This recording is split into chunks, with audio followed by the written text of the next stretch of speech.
गुरुग्राम में व्यापार मंडल के साथ एक संवाद प्रोग्राम हुआ जिसमें सभी अधिकारी और विधायक एक साथ उपस्थित हुए। इस प्रोग्राम में सभी व्यापार मंडल के सदर बाजार के दुकानदार और शहर के मौजूद आदमी पहुंचे और अधिकारियों से जीता संवाद करते हुए सबने अपने एरिया समस्याओं को बताते हुए कहा समस्याओं को विधायक ने बड़े ही तरीके से और उनका निदान करने के लिए अधिकारी को बोला और अधिकारियों ने भी गुरुग्राम को अच्छा बनाने के लिए एक अच्छी पहल करते हुए कहा कि हम सब मिलकर गुरुग्राम को एक अच्छा सा बनाने का पूरा प्रयास करेंगे। इस मौके पर डीसीपी ट्रैफिक नगर निगम के commissioner, joint commissioner cyber cell, ACP बिजली विभाग से सीनियर इंजीनियर, नगर निगम के नोडल अधिकारी, डीटीपी, आईएएस, बाट गुरुग्राम के विधायक मुकेश शर्मा मौजूद रहे। हम अब डेली बेसिस पे जो डाटा मेरे पास जो डेली आता है 150 लाख यूनिट पर डे हम सप्लाई कर रहे हैं और लगभग डिमांड 1600 मेगावाट डेली आपूर्ति हो रही है और प्रेजेंटली हमारे पास डिमांड और सप्लाई में कोई गैप नहीं है। तो जनरली जो आज की डेट में तो मेरे ख्याल कोई कट हमारी तरफ से लग भी नहीं रहा। कभी कोई मेंटेनेंस फीडर तो होगी, कोई ब्रेकडाउन होगी, वही ब्रेकडाउन होती है और हम डेली बेसिस पे इंडस्ट्रियल फीडर, अर्बन फीडर का डेली मैं सुबह 15-20 मिनट उस पर लगाता हूँ कौन सा फीडर ब्रेकडाउन रहा और क्यों रहा। वहाँ के एसडीओ से बात करता हूँ। तो ये डेली हमारी सुबह का 1 घंटे का शेड्यूल होता है। फिर भी अगर कहीं अगर किसी पर्टिकुलर एरिया में अगर समस्या है तो वो जरूर बताएं, तो उसका हम जरूर टेक केयर करेंगे। तो आज की डेट में हम 24 घंटे बिजली दे रहे हैं। हाउवर जो हमारी लास्ट गर्मी गई थोड़ी टफ गई, क्योंकि इस बार जो हीट वेव थी वो मेरे ख्याल कभी नहीं इतनी गर्मी पड़ी। तो हमारी डिमांड लगभग जो हम एक्सपेक्ट करते हैं गुड़गांव जैसे शहर में कि 12 से 15% की हमारी मैक्सिमम ग्रोथ होनी चाहिए। मतलब मैक्सिमम इतनी ग्रोथ होती है किसी भी मतलब जो डेवलपिंग सिटी है। तो इस बार जो ग्रोथ हुई वो 40 से 50% की ग्रोथ आ गई एकदम से। इतनी डिमांड सप्लाई का गैप आ गया था कि हम उस टाइम वाकई में हमारी तरफ से कुछ कमी आ रही, कुछ हमारी ट्रांसमिशन जो हमारा इंफ्रा था वो हमारा इतना सुदृढ़ नहीं था जितना हमें चाहिए। लेकिन अब अगली गर्मियों के लिए हमने वो सब प्लानिंग कर ली है, होप कि नेक्स्ट गर्मी में वो समस्या ना हो। काम कर रखा है, उसका बिजनेस ठप नहीं होना चाहिए, उसका बिजनेस प्रॉपर चलना चाहिए। आपको कॉरिडोर्स की रिक्वायरमेंट है, उसके लिए कोई ना कोई हल निकालेंगे। लेकिन रेडी पटड़ी वालों के लिए जो जेन्युइन बंदा नहीं है, मेरी तो ये सलाह है डीसीपी साहब से भी और कमिश्नर साहब से भी कि अगर हमने कल को रेडी पटड़ी अलाउ करनी है तो सबसे पहले उसके आइडेंटिटी कंसर्न एसएचओ से वेरीफाई कराओ, नहीं तो वो बंदा ही नहीं होना चाहिए। वो बंदा गुरुग्राम में अगर कोई गलत ढंग से बैठा है वो नहीं होना चाहिए। इसके अलावा शहर में बहुत सारी ग्रीन बेल्ट्स हैं, बहुत सारी इंपॉर्टेंट रोड्स हैं, बहुत सारी अवैध कॉलोनियां डेवलप हो रही हैं। एनक्रोचमेंट जैसे एक शब्द बहुत आसान सा लगता है, उसको हटाने में बहुत मुश्किल है। जब हम झुग्गियां भी हटाते हैं, राजीव चौक अगर आपने देखा हो, मैं सिर्फ ये वो काम गिना रहा हूं जो हमने पिछले 2 महीने में किए। राजीव चौक से सारी झुग्गियां हमने 10 बार विजिट करके हटाई। वो गरीब है, ये भी सोचना पड़ेगा कहां जाएगा। अल्टीमेटली ये सोचा कि मेन हाईवे के पर ना रहे, क्योंकि वहां पर 1 लाख जनता ने ट्रेवल करना है। उसके लिए गुरुग्राम का जो एंट्री पॉइंट है वो एक आईसोर लगेगा, अच्छा नहीं लगेगा। तो हम सारे चौक्स की ब्यूटिफिकेशन भी करें। और एक मैं आपको और बात बताऊं, आज की डेट में अगर मैं नोडल ऑफिसर बनाऊं तो आरएस बाट अकेला कुछ नहीं है जी। मैं आपको ये भी कह दूं, जितनी मेरे को निगम की, एचएसवीपी की, पुलिस की, ट्रैफिक पुलिस की सपोर्ट है, कभी डीटीपी ने ट्रैफिक पुलिस के साथ खड़े होकर चालान नहीं कटवाए थे।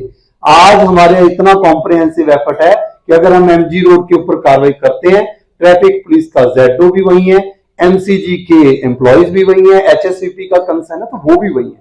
तो ये मैं धन्यवाद करता हूं हमारे टॉप बॉसेस की, जिन्होंने फ्रीडम दे रखी है। देखिए, फ्रीडम भी उस बंदे को मिलेगी जो सही काम करेगा, नहीं तो फ्रीडम नहीं मिलेगी, 4 दिन बाद घर बैठना पड़ेगा। तो आपके सवाल जवाब आगे आएंगे। मेरा ख्याल हम गुरुग्राम को, मैं आपको बिल्कुल ये कहूंगा बाजार वालों से कि आप जो है थोड़ा सा हमें मदद कीजिए। हर किसी की अपनी प्रॉब्लम है। बड़ा बाजार में गया, 4 लोगों ने कहा कि जी हमें 5 फुट का रास्ता दे दें। 5 फुट वो मांग रहे हैं, 5 फुट दूसरी साइड वाला मांगे, फिर आप सुधार एक्सपेक्ट ना करें, सुधार बिल्कुल एक्सपेक्ट ना करें। और मैं यही कहता हूं कि अगर सदर बाजार हो या कोई भी जगह हो, अगर वहां पर 50,000 लोग तंग हो रहे हैं सिर्फ 50 यानों के कारण, देखो जी इनके ऊपर एक्शन तो होगा। मैं आउटस्पोकन हूं लेकिन वो होगा, आपको उसमें सुधार लाना पड़ेगा, हमारी मदद कीजिए। देखिए हम आज हैं, कल को पोस्टिंग पता नहीं कहां होनी है, हम भी वो यही लगे कि जी हमने भी एक अच्छा काम किया विद पब्लिक पार्टिसिपेशन। आपका शहर है, आपने इसको अच्छा बनाना है। हम थोड़ा बहुत क्योंकि एडमिनिस्ट्रेशन में इन्वॉल्व है, हम आपकी मदद से उसको एक सिस्टमैटिक ढंग से प्लानिंग करने की कोशिश करेंगे जी। और मेरे को उम्मीद है जिस तरह की सपोर्ट आज की डेट में है। और दूसरी बात एक और कहना चाहूंगा कि पब्लिक रिप्रेजेंटेटिव्स जैसे विधायक जी बैठे हैं, अब है कि जी गुरुग्राम को साफ सुथरा किया जाए, एनक्रोचमेंट फ्री किया जाए, तो हमारे लिए तो बहुत यही बल बहुत है। आप लोगों के अगेंस्ट अगर मैं कार्रवाई करूंगा, आप विधायक जी के पास जाएंगे, मैं विधायक जी से एक ही रिक्वेस्ट करूंगा कि जी आपने कहा है कि साफ सुथरा शहर चाहिए, जब उनका विजन ये है तो आप भी सपोर्ट करें। आपने उनको चुनकर भेजा है, हमारे बॉसेस यही हैं, कोई आपसे बाहर नहीं है। आप प्रॉब्लम को रिजोल्व जरूर करेंगे, किसी के ऊपर डायरेक्ट डंडा नहीं चलना चाहिए। मैं कह रहा हूं कि डायरेक्ट ना कोई सीलिंग हो, ना कोई रेडियां उठे, ना कोई पटड़ी उठे, ना किसी के ऊपर एक्शन हो, ना कोई दुकानें तोड़े जो लीगलाइज तरीके है। लेकिन देखो अफसरों का डर भी होना चाहिए। अगर डर से हम 10 सड़कें भी सुधार पाए तो देखिए वो डर थोड़ा बहुत रहना चाहिए। तो आपने अगर सिंघम का नाम दिया है तो ये बुरा नाम नहीं है, अगर मैंने काम किया है तो ये मैं अपने आप को सौभाग्य समझता हूं कि मेरे को सिंघम कहा जा रहा है। इसी के साथ धन्यवाद, आप हमारी सपोर्ट करें, शहर को अच्छा बनाएं। मैं एसीपी साइबर क्राइम गुरुग्राम, जैसे कि आपने कहा कि 7 मिनट में साइबर क्राइम बनाना है, कई यहाँ पर परिचित चेहरे हैं, अलग अलग प्लेटफॉर्म्स पे अभी तक मेरे 100 से ज्यादा सेशंस हो चुके हैं अवेयरनेस के बारे में। तो 7 मिनट में कम होगा, लेकिन जितना मैक्सिमम सर परमिशन होगी उतना मैं जरूर बताना चाहूंगा। थोड़ा सा बैकग्राउंड के बारे में बताना चाहूंगा। वर्ष 2017 में गुरुग्राम डिस्ट्रिक्ट में 2000 कंप्लेंट्स आती थी साइबर क्राइम की। वर्ष 2022 में ये कंप्लेंट्स बढ़कर 20,494 हो गई है। और अगर मैं वर्ष 2024 की बात करूं तो ये अभी फिगर 36,000 के अराउंड पहुंच चुका है। मतलब आप देख पाएंगे कि तकरीबन 7 साल में जो साइबर क्राइम के इंसिडेंट्स कंप्लेंट्स हैं वो तकरीबन 2000% बढ़ चुकी है। यहाँ पर कई व्यापार मंडल में अगर उनका प्रॉफिट इतना ज्यादा बढ़ने लगे तो उससे अच्छी कोई बात ही नहीं है। लेकिन साइबर क्राइम के इतना इंसिडेंट्स हो चुका है कि दिन प्रतिदिन तकरीबन 100 कंप्लेंट्स रोज गुरुग्राम में रजिस्टर होती है। और इसके अलावा जो फ्रॉड की संख्या है वो प्रत्येक महीने तकरीबन 25 से 30 करोड़ रुपए का फ्रॉड होता है। और आपको जान के ही अचंभा होगा कि वर्ष 2022 में हमारा जो रिकवरी प्रतिशत सिर्फ 8% तक रहता था, वो अब 2024 में बढ़कर वो 26% हो गया, जिसके लिए माननीय गृह मंत्री श्री अमित शाह जी ने हरियाणा के DGP sir Shatrujeet Kapoor sir को पूरे भारत में हरियाणा को न्यूमरो 1 अव्वल दर्जा दिया है विद साइबर क्राइम इन्वेस्टिगेशन। आपको ये जान के भी अचंभा होगा कि गुरुग्राम पुलिस ने इस वर्ष अभी तक 1700 से ज्यादा साइबर क्रिमिनल पकड़े। मतलब गुरुग्राम हरियाणा में 22 में से एक जिला है, लेकिन गुरुग्राम पूरे हरियाणा के 50% से ज्यादा साइबर क्रिमिनल अपनी क्षमता पर ही पकड़ पा रहे हैं।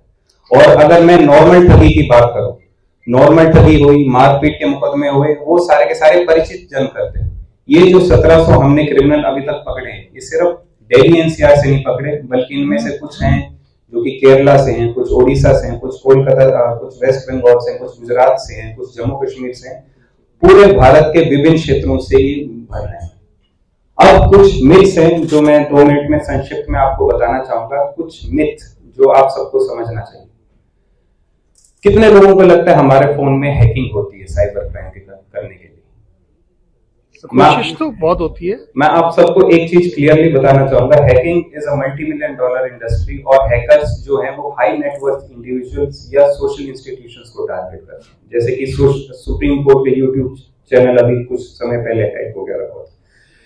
आज का साइबर क्राइम सोशल इंजीनियरिंग, और आसान भाषा में मैं कहूं तो आपके विश्वास जिता के साइबर क्राइम आपसे ठगते हैं। और ह्यूमन साइकी की 3 इमोशंस, ह्यूमन मनोस्थिति की 3 भाव की वजह से ही साइबर क्राइम हो रहा है। मनुष्य का डर, मनुष्य का लालच और मनुष्य की बेवकूफी। Greed of a person, fear of a person and ignorance of a person.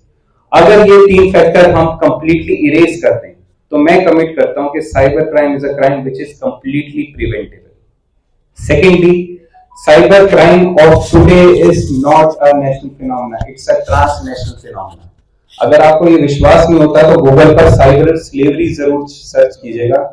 आज के समय में तकरीबन 29,000 भारतीय Cambodia, Laos, Vietnam, Thailand, Sri Lanka, Dubai जैसे कई राष्ट्र और सिटीज में बैठे हैं जिनका पूरा काम है सिर्फ भारतीयों को ठगना।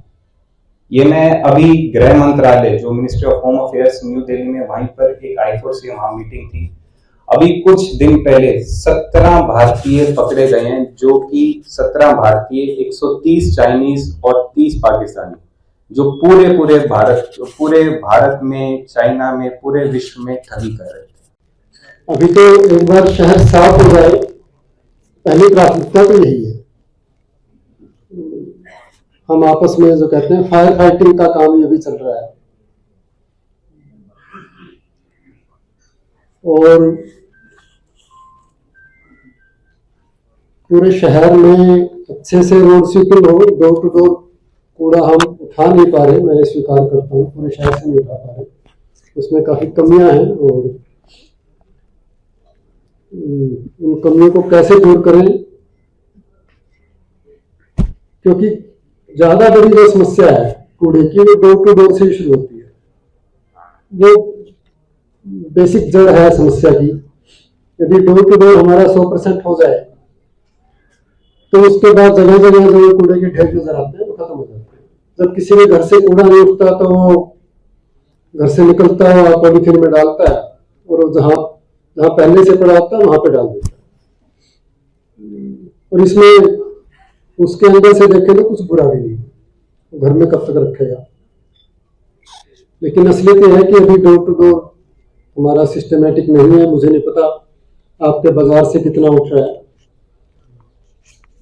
उसमें कुछ कानूनी अड़चनें भी अभी हैं, और मुझे तो ये लगता है कि उसमें टाइम भी लगेगा।